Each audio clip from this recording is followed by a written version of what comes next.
Namaskaram, Sadhguru. I have a question about grace. I'm not sure exactly how to put it, but… About what? Grace. Grace. Yes. To me, it seems to be a sort of an accidental thing, in a sense. It comes and goes according to, I don't know what, really. I seem to lose it very easily once it's there. I wondered if you could talk a little bit about grace and how it works, or like here in the ashram, it's very easy to access or to feel it, but once you go outside, it's quite difficult to be connected to that energy or the grace. If you could talk something about that. Thank you.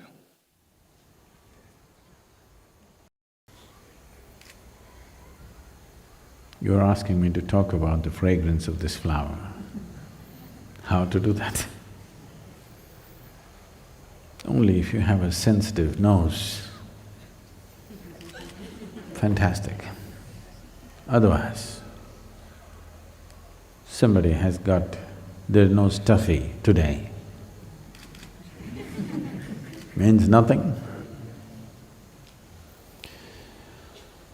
So,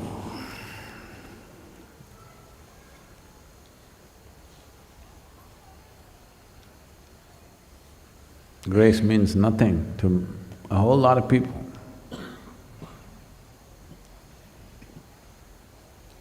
They don't even…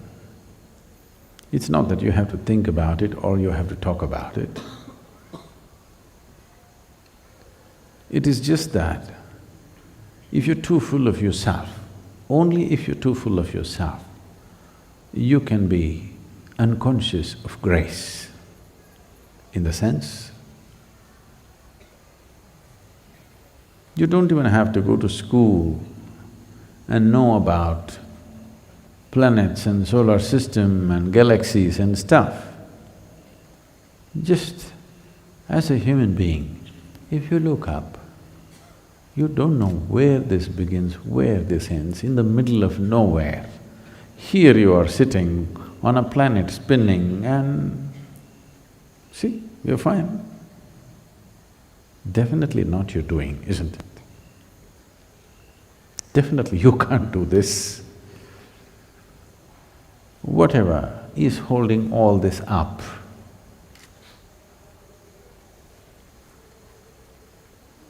one title for it, grace. Now, whether you're available to it or not is the question. When we say grace, we are not looking at a certain kind. We are looking at that which is the basis of everything. Because you do not know how this solar system is held in place. You do not know how the whole universe is held in place. You do not even know how you happened, really. How so many cells are staying together and make your life happen, you don't really know. You have explanations and explanations, but you don't know. If you knew, you would create one right now. If you knew exactly how, we would make it, isn't it? So, when there is so much that you do not know and everything is still happening great, obviously, it's not an accident. So whatever is making all this happen, that energy, that force, we call it grace. But now the question is about making yourself available. If you have a stuffy nose, the flower means nothing to you. If you're blind, light means nothing to you. If you're insensitive, nothing means anything to you. So, it is a question of becoming sensitive. Most people are ego-sensitive. They're not life-sensitive. Right now, you have to be cautious about what to say and what not to say to a whole lot of people because they're horribly ego-sensitive. For everything, they will crash within themselves. First of all, you create one illusion. Then you create another illusion of it falling and rising. It's a very bad game. You must be disillusioned soon. If you're truly disillusioned, absolutely, you will always be available to grace. If you have no illusions of your own, you will wonder about everything. How can you not wonder? About everything, about your very existence. If you have no conclusions in your mind about anything, simply here, you will be soaked in grace. Even now you are, but you cannot enjoy it unless you're conscious, that's all. It will not work for you because you are not conscious. It is working for you, but still you cannot fully benefit from that. See, it is a fact, a medically established fact. If two people eat the same food, both of them will not get the same nourishment. Exactly same food, two people eat, they will not get the same level of nourishment because it depends on your ability to draw sustenance from that. So to develop this capability, all of us are in grace, but to develop the capability to draw sustenance from that, so that this life becomes an expression of that grace. See,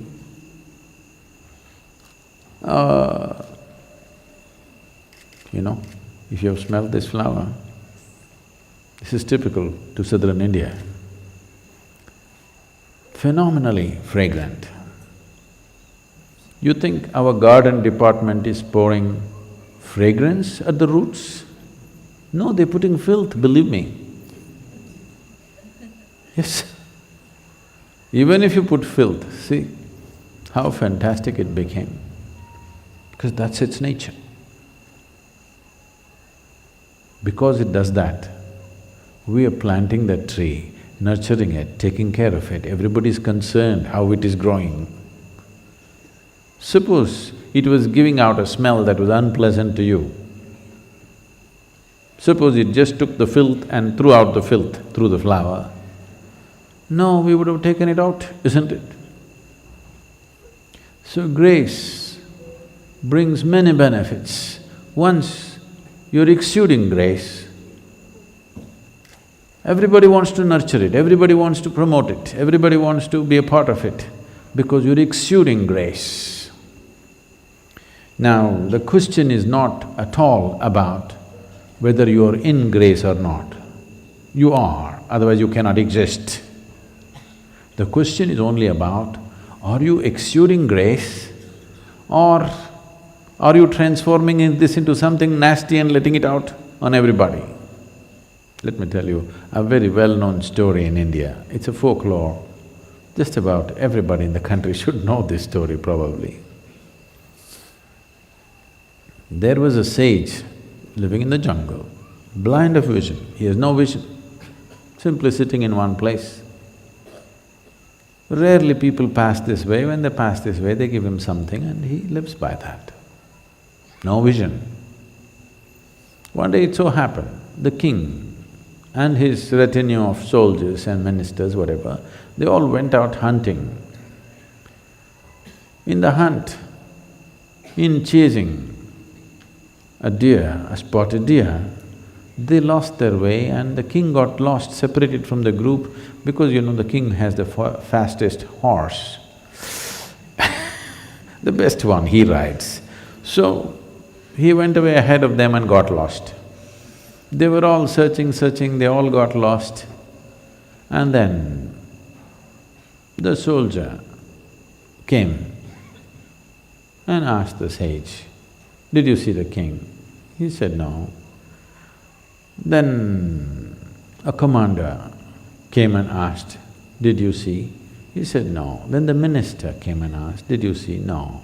Then the king himself came there. Then the blind sage immediately recognized he is the king. Oh, your people have been looking for you. First your soldier came, then your commander came, then your minister came. The king observed and saw that the person was blind. And then he asked, oh divine being, how do you know that first it was the soldier, then the commander, then the minister? The sage said, well, the first one who came said, hey, blind one, did you see our king coming here? Did anybody come this way? So I knew he must be a soldier. The second one spoke with authority but without respect. I knew he must be one of your officers. The third one, the minister came, he spoke with great respect. So I thought he must be your minister. Now you came, now you touch my feet and refer to me as the divine one, you must be the king. Whether you eat food or breathe or drink water, anything, it is grace. Otherwise, how? 2 parts of hydrogen and 1 part of oxygen becomes life-making water. This is grace. Okay, you can give it an explanation, but you don't know why this should happen, isn't it? All that is happening is grace. Now you drink this, or you eat this, or you breathe this. Will you also exude grace because you consumed grace? You must also conceive grace and exude grace, isn't it? But unfortunately, people take in fantastic things into themselves, turn it into nasty nonsense and lets it out. But look at the tree, you give it filth, it gives out fragrance. It's time. If you learn the way of the tree, if you learn the way of the rock, you will exude grace. So the question is not whether you are in grace or not. Definitely every creature is in grace. Are you capable of exuding the grace that you consume? That's the question.